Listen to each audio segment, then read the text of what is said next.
Bismillah, Assalamualaikum warahmatullahi wabarakatuh. Salam sejahtera untuk kita semua. Adik-adikku sekalian, saya Andi Sudimas Sulaiman, Gubernur Sulawesi Selatan, mengucapkan selamat datang dalam program Smart School Dinas Pendidikan Provinsi Sulawesi Selatan. Hari ini adik-adik sekalian akan mengikuti pembelajaran hybrid dalam program Smart School.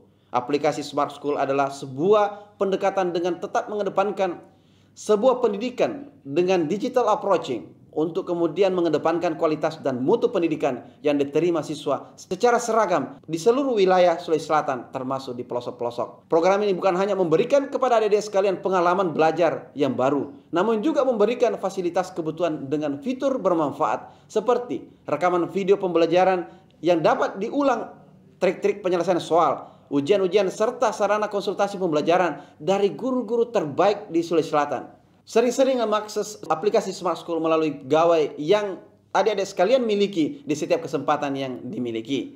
Untuk seluruh adik-adikku sekalian yang saya cintai, saya banggakan, selamat belajar dan semoga ilmu yang didapatkan bermanfaat untuk menambah pengetahuan pendidikan adik-adik sekalian. Salam kita pada salam. Assalamualaikum warahmatullahi wabarakatuh. Salam sejahtera untuk kita semua.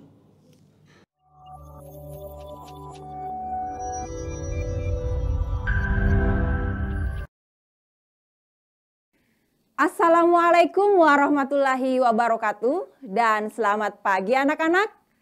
Generasi smart, berkarakter, cerdas Ki. Welcome back to Geography class with me, Mrs. Ria Estidian Pertiwi Hashari, yang akan membersamai anak-anakku semua untuk belajar geografi yang seru dan menyenangkan.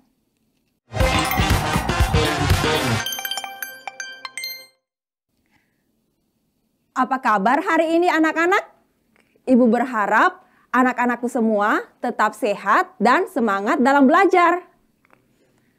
Hari ini kita akan membahas terkait dengan karakteristik dan fungsi kota.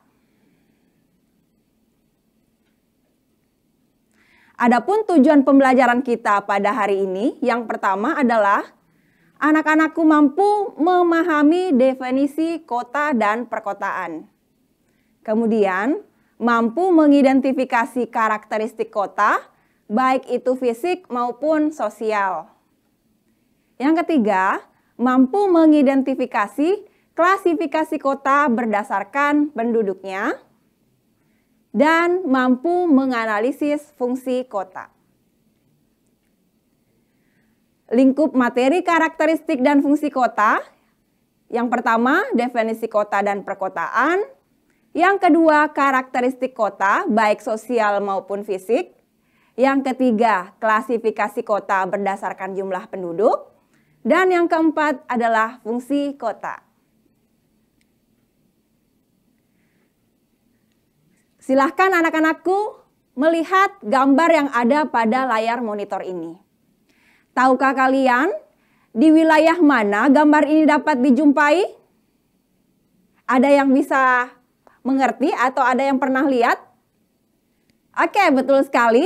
Ini adalah suasana kota atau perkotaan, di mana di sini terlihat ada swalayan atau supermarket yang sangat besar dan memadai fasilitasnya. Dan yang kedua, gambarnya adalah di sini sarana transportasinya itu sudah memadai. Adanya trotoar, tempat para pejalan kaki untuk berjalan, dan transportasinya itu sudah lengkap. Jadi ini adalah gambar yang mengilustrasikan tentang kota dan perkotaan.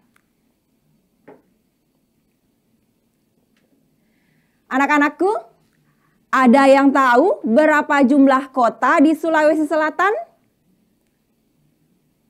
Ada?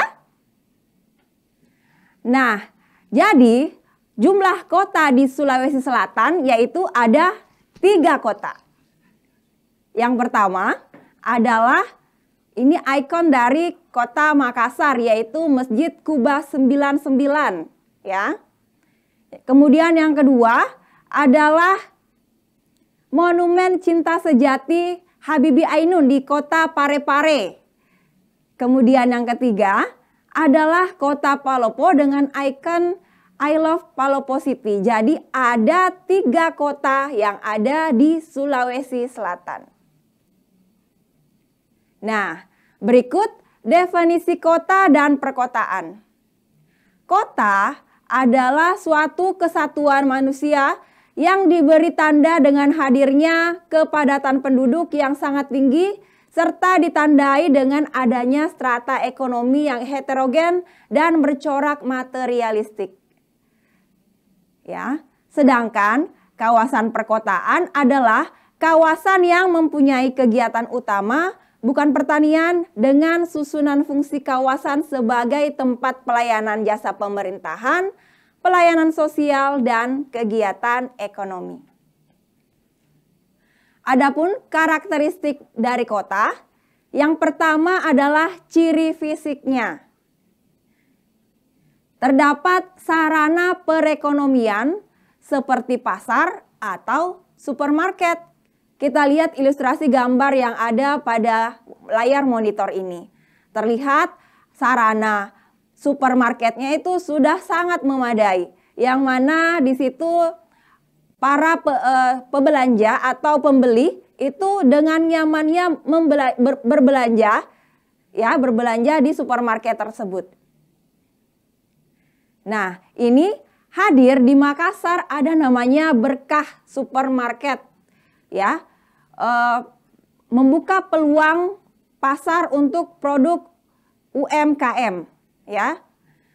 Staf ahli pemerintahan, hukum dan politik kota Makassar, Pak Irwan Bangsawan mengatakan berdirinya supermarket yang ada di dalamnya juga menggandeng UMKM atau produk lokal yang berada dalam satu area akan sangat mempengaruhi preferensi masyarakat dalam berbelanja. Ini menjadikan peningkatan pertumbuhan ekonomi di Kota Makassar yang melibatkan UMKM dan pengusaha kecil memasarkan produknya atau membuat market dalam supermarket. Jadi, di sini di Kota Makassar telah ada supermarket yang membantu para pengusaha-pengusaha kecil lainnya untuk memasarkan barang dagangannya di supermarket tersebut. Untuk apa? Untuk membantu penjual-penjual yang ada yang secara lokal yang ada di Makassar. Kemudian ciri fisik yang kedua, adanya sarana transportasi dan tempat parkir yang memadai. Nah, dalam setiap kantor atau dalam setiap supermarket maupun juga kegiatan-kegiatan ekonomi lainnya, ya, itu tersedia tempat parkir yang memadai. Kita lihat Mall Ratu Indah, Mall Panakukang, dan semua kegiatan-kegiatan ekonomi lainnya itu disediakan tempat parkir yang sangat memadai. Ya, kita lihat ilustrasi gambarnya.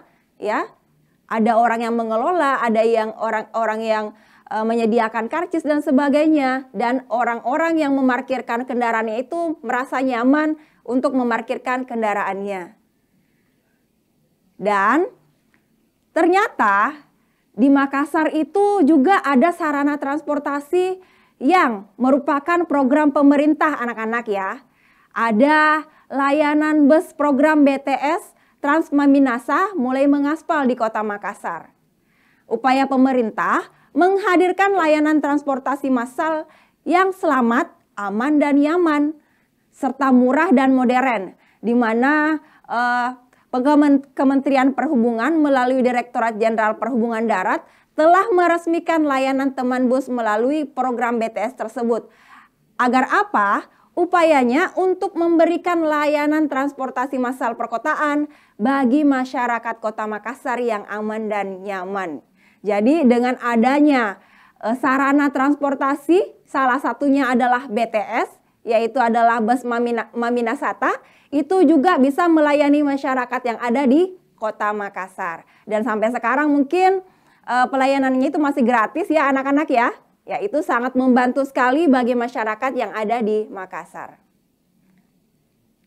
Nah, kemudian ciri fisik yang lainnya adalah tempat rekreasi dan olahraga. Kita lihat gambar yang ada pada layar monitor tersebut. Di sana ada kawasan CPI Makassar. Nah, di sini pasti anak-anakku pernah semua ya datang ke sini melihat pemandangan laut, melihat Masjid Kuba dan mungkin berolahraga dan sambil jalan-jalan ke kawasan ini. Di sini adalah kawasan yang multiguna ya, karena anak-anak bisa healing, bisa berwisata sekaligus berolahraga pada kawasan ini. Kemudian ada juga Pantai Akarena Makassar. Ya, mungkin di sini anak-anakku pernah jalan-jalan ke pantai ini dengan disajikan panorama yang sangat indah. Kemudian di sini ada juga Stadion Gelora B.J. Habibie Parepare. Nah, di sini pasti anak-anakku pernah mendengar stadion ini, di mana beberapa pertandingan yaitu secara nasional diadakan pada Stadion Gelora Mandiri Parepare. Jadi ini adalah ciri fisik terkait dengan tempat rekreasi dan olahraga pada kawasan kota dan perkotaan. Kemudian ciri fisik lainnya adanya gedung pemerintahan. Nampak di sini, kalau di Kota Makassar itu ada kantor Gubernur Sulawesi Selatan ya. Kemudian kalau di Kota Palopo itu ada kantor wali kota yang seperti Rumah Putih ya, White House ya. Kemudian ada juga ini, ada yang pernah lihat, ini adalah kantor Dinas Pendidikan Sulawesi Selatan, tempat ibu yang sekarang ini mengajar di Distrik Sulsel. Oke, jadi karakteristik kota itu ada gedung pemerintahannya ya, berbeda dengan yang ada pada kawasan perdesaan atau daerah pedesaan yang mungkin masih minim terkait dengan pengadaan gedung pemerintahan yang berada pada desa tersebut. Jadi ini adalah ciri fisik dari karakteristik kota. Selanjutnya, ciri sosial. Nah, selain dari ciri fisik, kota juga memiliki ciri sosial anak-anak. Yang pertama, jumlah penduduknya banyak dan bersifat heterogen. Nah, kalau di daerah perkotaan itu pasti penduduknya sangat padat karena ada faktor penarik mereka karena adanya lapangan kerja yang banyak di daerah tersebut ya. Dan sifatnya heterogen, artinya mata pencaharian yang ada pada kota itu bermacam-macam, tidak sama dengan yang ada di desa, yaitu hanya sebagian besar, kebanyakan mereka sama mata pencahariannya sebagai petani, nelayan. Sedangkan kalau di kota itu mata pencahariannya bersifat heterogen dan kebanyakan mereka berada pada mata pencaharian bidang jasa dan industri. Kemudian yang kedua adalah individualistik dan materialistis. Jadi orang-orang yang ada di perkotaan itu rata-rata masyarakatnya itu sudah individual. Jadi mereka tidak mau membantu orang yang dia tidak kenal, atau mereka materialistis. Mereka hanya mau melakukan sesuatu kalau ada dananya atau kalau ada uangnya. Jadi tidak seperti yang di kota, mereka saling membantu dengan hati dan perasaan untuk membantu tetangganya dalam bangun rumah atau dalam pindah rumah ya. Kalau di kota itu mereka hanya ingin bekerja kalau ada dananya atau ada uangnya. Kemudian yang ketiga, mata pencahariannya non-agraris. Nah, seperti tadi Ibu telah jelaskan, kalau yang di desa itu mata pencahariannya agraris. Kalau di kota itu mata pencahariannya non-agraris, yang berarti bukan bertani atau tidak bertani ya. Jadi mereka bermata pencaharian di bidang jasa dan industri.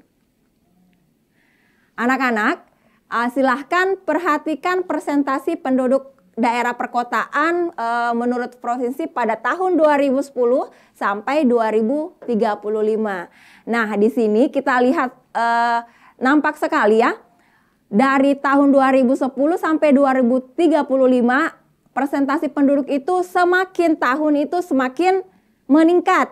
Nah, kita lihat di sini DKI Jakarta itu stuck ya 100% dari tahun 2010 sampai tahun 2035.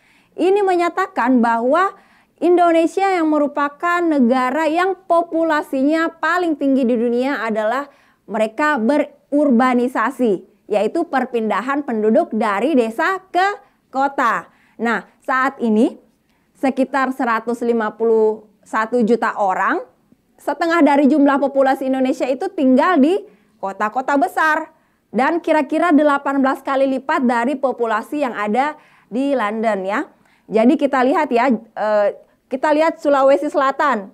Dari tahun 2010 36,7%, kemudian di selanjutnya tahun 2015 ada 40,6 ya. Kita lihat lagi pada tahun 2020 ada 45 dan sampai ke 2035 nantinya itu persentase penduduk pada perkotaan itu semakin meningkat. Yang artinya arus urbanisasi yang dari desa ke kota Makassar itu semakin lama semakin meningkat anak-anak. Ya, kita lihat. Nah, kemudian dominasi penduduk perkotaan atau urban population terhadap jumlah penduduk di Indonesia meningkat setiap tahunnya, ya. Kita lihat di sini ada grafik ya anak-anak dari tahun 2015 sampai ke 2025 ya. Kita lihat dari tahun 2015 ini persentase jumlah penduduknya dengan jumlah penduduk yang ada yang stay di perkotaan. Kita lihat pada tahun 2015 ini jumlah yang ada di jumlah penduduk yang di Indonesia itu sekitar hampir 260 juta ya. Dengan dominasi penduduk di perkotaan itu hampir 140 juta ya anak-anak ya. Jadi sangat mendominasi sekali penduduk yang berada pada perkotaan. Sampai di tahun 2025 pun demikian. Jadi kalau misalnya tahun 2025 ketika penduduk Indonesia itu 290 juta, di sini sudah ada penduduk yang stay di perkotaan atau tinggal di perkotaan itu hampir 180 juta ya. Kita lihat. Jadi kentara sekali atau sangat nampak sekali bahwa penduduk yang ada di perkotaan itu sangat mendominasi berada di daerah perkotaan dibandingkan di daerah pedesaan. Kita lihat tabelnya ya anak-anak ya. Di situ alur-alur dari tahun 2015 sampai 2025 ya, jumlah penduduk yang ada di Indonesia maupun yang ada di penduduk kotanya. Kemudian karakteristik kota yang lainnya adalah corak kehidupannya bersifat Gesellschaft ya. Jadi kalau misalkan di desa itu Gemeinschaft atau paguyuban, sedangkan yang ada di kota itu mereka individualistik ya sudah kita jelaskan. Kemudian menerapkan strategi keruangan yaitu memisahkan kompleks atau kelompok sosial masyarakat secara tegas. Kita lihat di gambar itu ada nampak gambaran gedung tinggi dengan yang ada di sebelahnya adalah pemukiman warga yang bisa dikatakan kumuh. Jadi ada perbedaan ruang yang sangat tegas, baik itu yang ada pada daerah kawasan perkotaan atau kawasan yang elit dengan kawasan yang ada yang di sebelahnya itu kawasan kumuh. Jadi mereka membuat pemisahan kompleks yang tegas. Misalkan kalau di Makassar ada namanya Citraland, jadi di situ ada kawasan para orang-orang yang memiliki tingkat ekonomi yang tinggi sehingga mereka tinggal pada kawasan tersebut. Begitupun juga kalau di Jakarta ada terkenal sebagai Pondok Indah dan lain sebagainya. Jadi mereka stay atau tinggal di wilayah tersebut karena mereka memiliki perekonomian yang tinggi. Ya, anak-anak ya. Kemudian yang selanjutnya adanya kesenjangan sosial antara masyarakat yang kaya maupun yang miskin. Jadi kita sangat prihatin sekali yang ada di Indonesia itu ternyata salah satu ciri sosialnya adalah adanya kesenjangan ya. Masyarakat yang memiliki dana yang banyak ketimbang masyarakat yang miskin ya. Ada namanya status sultan ya. Ya, itu yang sangat kaya. Kemudian ada juga masyarakat yang miskin yang betul-betul hanya bermukim pada wilayah-wilayah gubuk atau rumah-rumah yang kumuh ya. Jadi adanya kesenjangan sosial yang ada pada masyarakat kota, yaitu dari masyarakat kaya dengan masyarakat yang miskin. Nah, bagaimana dengan kesenjangan atau disparitas sosial di wilayah perkotaan di Sulsel? Nah, kita lihat di sini jumlah penduduk miskin di Sulawesi Selatan per Maret 2002 turun sebesar 0,15% atau 7,54 ribu jiwa dalam kurun waktu 1 tahun. BPS Sulawesi Selatan merilis penduduk miskin Sulsel per Maret 2022 jumlahnya 777,4 ribu jiwa atau 8,93%. Jika dibandingkan dengan tahun yang lalu, yaitu Maret 2021, penduduk miskinnya itu sekitar 784.000, yaitu 8,78%, yang artinya angka kemiskinan Sulsel itu menurun sekitar 0,15%, yang artinya ya disparitas kemiskinan wilayah perkotaan di Sulsel itu turun dari 12,5% menjadi 11,63%. Oke, good job untuk Sulawesi Selatan. Nah, kita berharap kesenjangan atau disparitas sosial kemiskinan yang ada di Sulawesi Selatan itu semakin lama, semakin tahun bisa menurun dan semakin terentaskanlah kemiskinan yang ada di Sulawesi Selatan ini ya. Good job buat Sulawesi Selatan. Kemudian kita beralih pada klasifikasi kota. Nah, yang pertama adalah kota kecil ya. Ini berdasarkan jumlah penduduknya ya. Yang pertama adalah kota kecil. Kota kecil adalah kota dengan jumlah penduduk hanya sekitar 20.000 sampai 100.000 jiwa. Contohnya ini wilayahnya di Raja Ampat, Wanci, dan Morotai. Nah, keunggulan tinggal di kota ini, suasana alamnya masih terjaga, kualitas udara terjaga, tidak ada kemacetan, hidup lebih sederhana, rasa kebersamaan tinggi, dan memiliki banyak destinasi wisata alam. Jadi kita lihat Raja Ampat merupakan ikon dari Papua yang mana tempatnya para wisatawan domestik maupun wisatawan asing untuk ingin mengunjungi wilayah tersebut. Karena kenapa? Karena sangat indah sekali panorama yang disuguhi pada kawasan tersebut ya. Ini dari kota kecil ya. Jadi jumlah kota kecilnya itu, jumlah penduduk kota kecilnya yaitu 20.000 sampai 100.000 jiwa. Selanjutnya kita beralih pada kota sedang. Kota sedang diartikan sebagai kota yang menjadi pusat dalam lingkup kecamatan dan memiliki jumlah penduduk sekitar 50.000 sampai 100.000 jiwa. Contohnya di daerah Ungaran, ibu kota Kabupaten Semarang.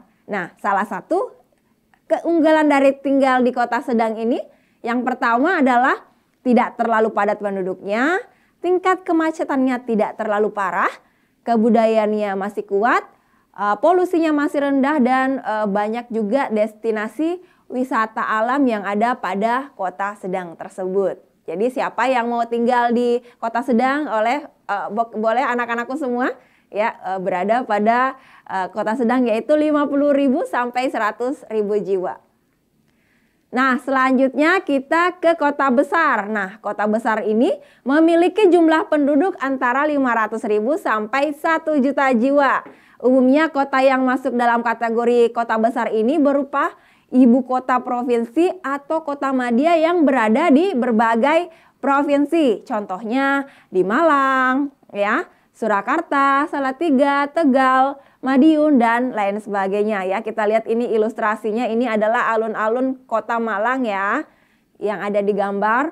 Kemudian keunggulannya ya, tingkat kemacetannya itu tidak separah dengan kota megapolitan. Kemudian infrastrukturnya memadai, fasilitas umum memadai, dan kita mudah mencari kebutuhan sehari-hari. Tidak jauh lagi kita pergi ke kota metropolitan, dan ternyata bisa juga tersedia di kota besar ya. Ini ciri-ciri dari kota besar. Kemudian kita beralih pada kota metropolitan. Kota metropolitan adalah daerah perkotaan besar yang terdiri dari beberapa wilayah administratif dan memiliki konsentrasi yang tinggi dari segi penduduk ya, dengan kegiatan industri dan jumlah penduduknya sekitar 1 sampai 5 juta jiwa. Contohnya Surabaya, Bandung, Semarang, Medan, Padang, Makassar, Pekanbaru, Pontianak, dan Manado ya. Jadi ternyata Makassar juga sudah masuk kota metropolitan anak-anak, karena Makassar itu sudah lebih 1 juta ya, 1,5 juta penduduk yang ada pada kota Makassar. Nah, keunggulan untuk tinggal di kota metropolitan yaitu yang pertama, tingkat kemacetan tidak separah kota megapolitan, urusan administrasi mudah, fasilitas umum dan pendidikan memadai, dan peluang kerja pastinya lebih banyak karena di daerah tersebut itu sudah sangat tersedia lapangan kerja yang ada pada kota metropolitan. Selanjutnya, kita beralih pada kota megapolitan. Nah, ini adalah kota yang lebih luas lagi dan lebih banyak lagi penduduknya, yang mana kawasan ini terbentuk dari 2 atau lebih wilayah metropolitan yang membentuk sebuah sistem dan memiliki hubungan fungsional yang dengan jumlah penduduk lebih dari 5 juta jiwa. Nah, contoh dari kota megapolitan di Indonesia adalah kawasan Jabodetabek yang merupakan akronim dari Jakarta, Bogor, Depok, Tangerang, dan Bekasi. Jadi kawasan Jabodetabek ini sudah bisa masuk pada kriteria dari megapolitan karena itu jumlah penduduknya lebih dari 5 juta jiwa. Keunggulan dari kota megapolitan pastinya infrastrukturnya sudah maju, fasilitas umum dan pendidikannya memadai, lapangan kerjanya luas, perkembangan teknologinya lebih cepat, dan gaya hidupnya modern. Jadi itu adalah keunggulan dari tinggal di megapolitan. Jadi anak-anakku mau tinggal di kota mana? Mau tinggal di kota kecil, kota sedang, kota besar, kota metropolitan, atau kota megapolitan? Nah, silahkan pilih Anda mau tinggal di kota mana. Nah, itu Ibu tadi sudah sebutkan beberapa keunggulan dari kota-kota yang telah Ibu sebutkan. Nah, fungsi kota yang pertama sebagai pusat pemerintahan. Nah, kota sebagai pusat pemerintahan merupakan tempat kedudukan atau administrasi pemerintah yang bersifat membawahi beberapa wilayah wewenangnya. Pusat pemerintahan adalah lokasi perkantoran untuk semua kepentingan perorangan maupun kelompok, anggota legislatif, dan kantor pemerintah. Ini menurut Eisner pada 1993. Nah, kita lihat gambarnya. Di sini kita lihat gedung DPR dan MPR ya. Kemudian yang di bawahnya adalah gedung Kementerian Pendidikan dan Kebudayaan. Yang pastinya ini berada pada wilayah mana? Wilayah yang besar atau wilayah yang megapolitan. Ini berada pada Jakarta, anak-anak ya. Jadi fungsi kotanya itu yang pertama sebagai pusat pemerintahan. Kemudian yang kedua adalah sebagai pusat industri. Nah, kota-kota di negara sedang berkembang umumnya kegiatannya adalah industri primer seperti industri pertambangan, perikanan, dan anyaman. Sedangkan di negara maju umumnya industri yang lebih banyak menggunakan industri adalah industri sekunder dan industri tersier, yaitu contohnya industri tekstil dan perbankan. Jadi ada perbedaan yang jelas antara industri yang ada pada negara berkembang dengan yang ada pada negara maju. Kalau yang negara berkembang masih 50% itu masih sangat bergantung pada sumber daya alam yang ada pada wilayah tersebut. Dengan adanya pertambangan, perikanan, anyaman itu masih sangat membutuhkan sumber daya alam yang sangat menonjol pada wilayah tersebut, ya. Sedangkan kalau negara maju itu mereka mengembangkan industri lebih banyak di bidang jasa, oke, dan industri-industri tekstil lainnya. Kemudian yang ketiga, sebagai pusat perdagangan. Nah, kota perdagangan besar umumnya kota pelabuhan karena media transportasi yang besar adalah darat dan laut. Sehingga kota mempunyai potensi arah pengembangan dua jenis transportasi yang mempunyai potensi besar untuk menjadi kota perdagangan besar. Contoh kota besar yang bertaraf internasional adalah New York, London, dan Hong Kong. Kita lihat ini gambaran dari ilustrasi pusat perdagangan ya. Kita lihat Hong Kong luar biasa ya. Toko-tokonya itu dihiasi oleh berbagai macam lampu yang sangat menarik untuk dikunjungi oleh para pebelanja ya. Di sini merupakan kota dagang. Kemudian kita lihat juga di New York, di Amerika ini banyak sekali toko-toko yang menyajikan berbagai macam iklan melalui layar digital ya.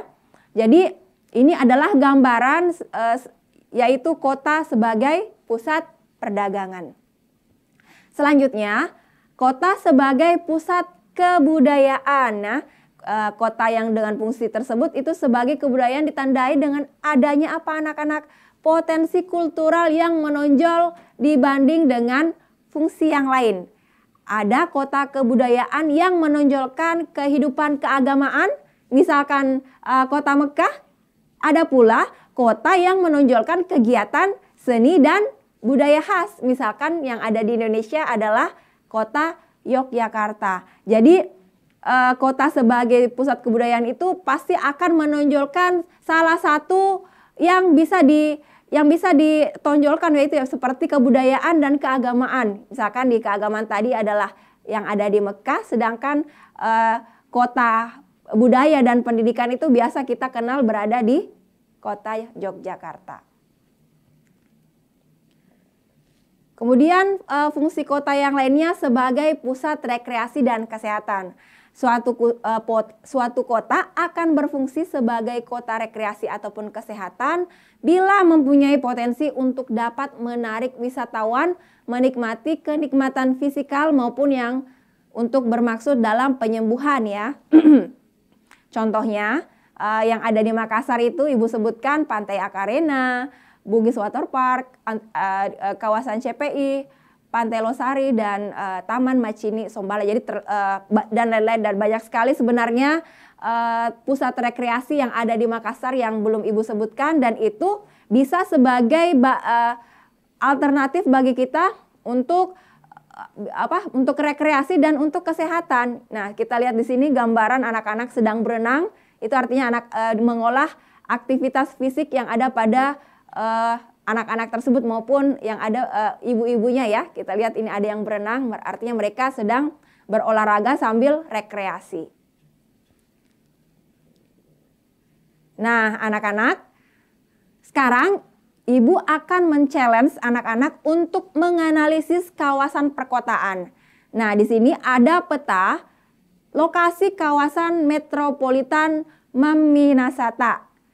Nomor 1 ya, nomor 1 itu adalah kota Makassar. Nomor 2 adalah kota Maros.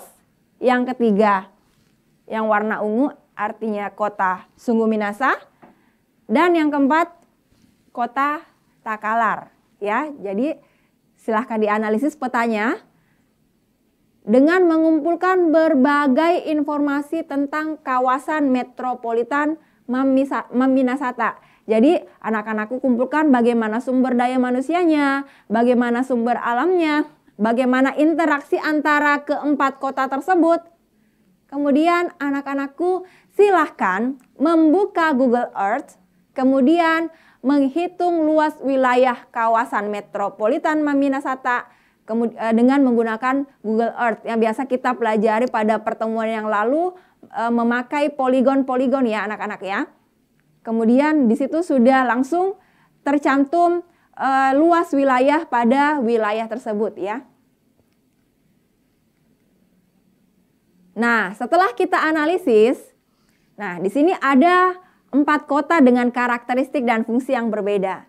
Kalau Makassar itu ciri-cirinya yaitu non-agraris atau sebagian besar berada pada bidang jasa dan industri, mobilitas penduduknya tinggi, memiliki spesialisasi keahlian atau keterampilan masyarakat, dan jumlah penduduknya yang padat yaitu sekitar 1,5 juta jiwa ya pada tahun 2019. Dengan fungsi sebagai pusat pemerintahan, pusat pelabuhan, perdagangan kota dan perdagangan kota metropolitan. Kemudian pada kota yang lainnya yaitu Maros. Maros ini masih pada bidang agraris anak-anak, mobilitas penduduknya tinggi, spesialisasi keahliannya, kemudian penduduknya sekitar 331.000 jiwa pada tahun 2019. Kemudian pada Sungguh Minasa, ini bersifat agraris juga mata pencariannya, mobilitas penduduknya tinggi, spesialisasi keahlian dengan penduduk 600.000 jiwa pada tahun 2019. Dan Takalar, mata pencariannya agraris, mobilitas penduduknya tinggi dan spesialisasi keahlian, penduduknya sekitar 298.000 jiwa pada tahun 19.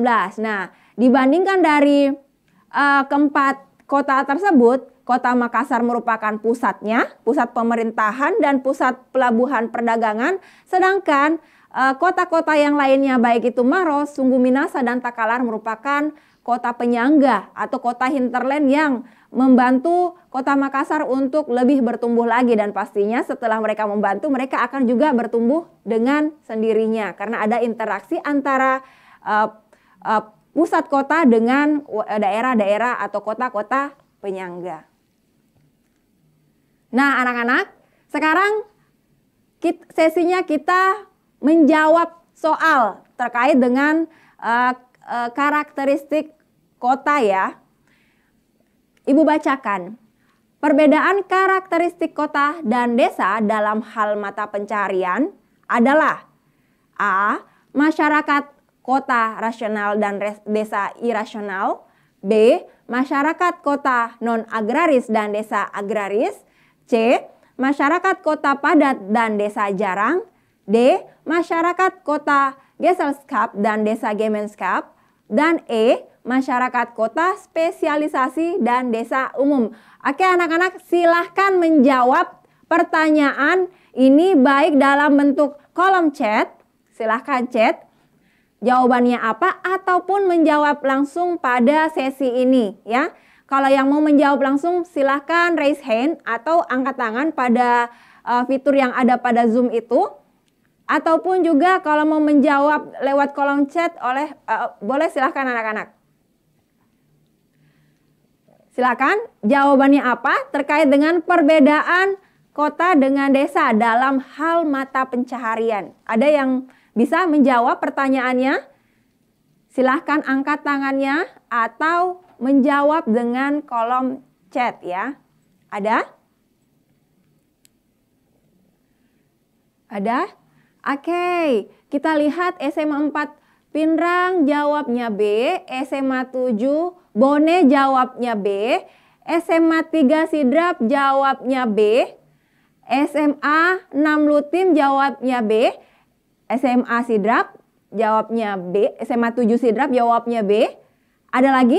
Oke, betul sekali. Jadi semua sekolah jawabannya benar, yaitu masyarakat kota non-agraris dan desa mata pencahariannya agraris. Betul sekali. Oke, good job bagi anak-anakku semua. Ternyata anak-anakku konsentrasi dalam menerima pembelajaran pada hari ini.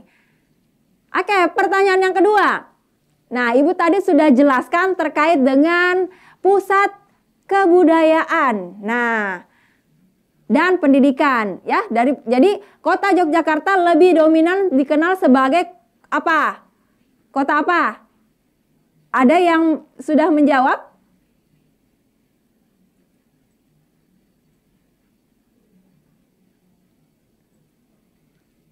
Silahkan di kolom chat Bapak Ibu.